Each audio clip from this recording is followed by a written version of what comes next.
talk to you guys about my self-development formula. This is not something that I created over a course of years, and it's not something that I also came up with just for the sake of the speech.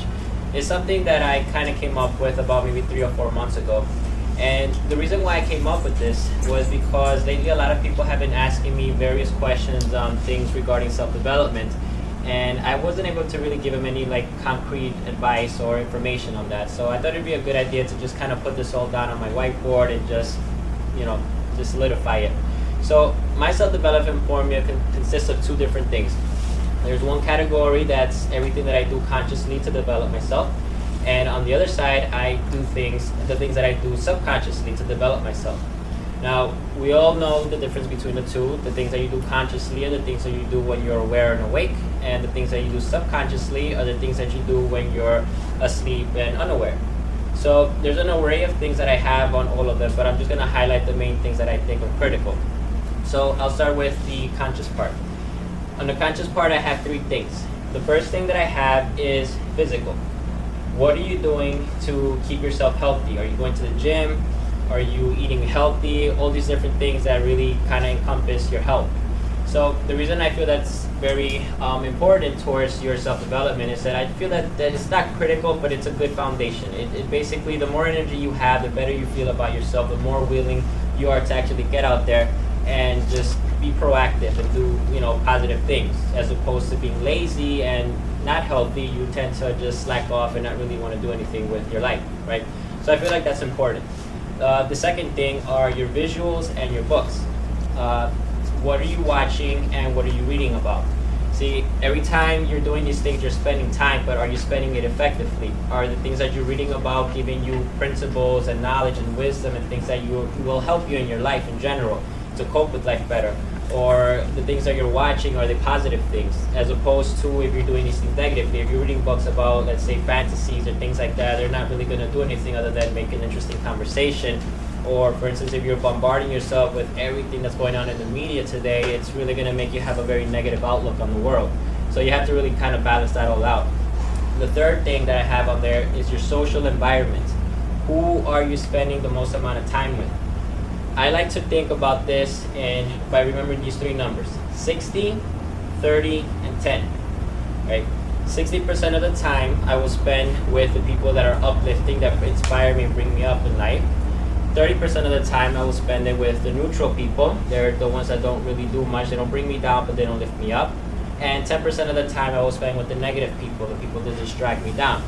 Now, it's more ideal to spend 100% of your time with the positive people, but you're going to find yourself being in isolation the majority of the time. So you have to kind of learn how to mingle with the world. So that basically covers the main 3 things for the conscious part.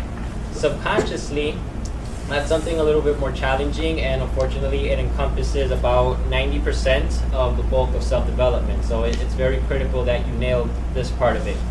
And for this, I highlighted 2 things that I feel are more effective for you to target that subconscious part of your mind. The first one is audio. You realize that when it comes to emotions, it's not something that you can just turn off immediately or turn on or whatever. So, but you do realize that, for instance, if you feel sad, you will, for instance, pop on your headphones, listen to, Zumba or something uplifting, and you realize that you're not cured from the emotion, but you realize that it changes you. You feel a little bit more better, right? But I find this to be even more effective if you can actually do this while you're sleeping. Because while you're sleeping, everything is subconscious by default, which means that it's like a little hypnotherapy. So I would, for instance, I like to play the 8-hour YouTube videos on positive affirmations. The YouTube video might start saying things like, you're awesome and you're great and you can do this and all that stuff, right? And it's weird, the experience. You don't wake up like frolicking to work. I'm not saying it's going to do that, but you are going to feel ready to at least tackle the day. You feel motivated and inspired. So that's something that really helps out a lot. And the second thing for that category would be your experiences. Now, you see how some people, when they go through a traumatic experience in their life, it tends to dictate their decision making for the rest of their life. So it makes a major impact in their life. But normally when it comes to traumatic experiences, we think about it as a negative thing, which it usually is, but you can also forcibly make it a positive experience. Like, for instance, what we're doing here. This is rated as the #1 fear on everybody's list, almost everybody.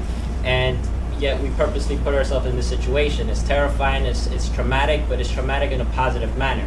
So the moment that you're done here, basically, and we sit down and we say our goodbyes or whatever, the moment I sit in my car today and my comfort zone, that's when my subconscious automatically just kind of like a sponge absorbs everything, and suddenly you don't even know why, but when you find yourself in a regular situation socially, suddenly everything's a lot more easier. You have no control over it, but that's just what happens subconsciously.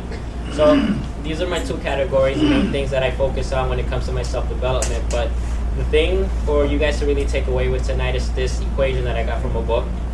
It's called the compound effect, and it really kind of just wraps everything up. And it goes like this: choices plus time plus persistence equals radical results. Now, everything that I have told you today is a choice, right? You can choose to eat healthy, or you can choose not to eat healthy. Regardless, it's still a choice. So you put that into the first part of the equation, which is choice.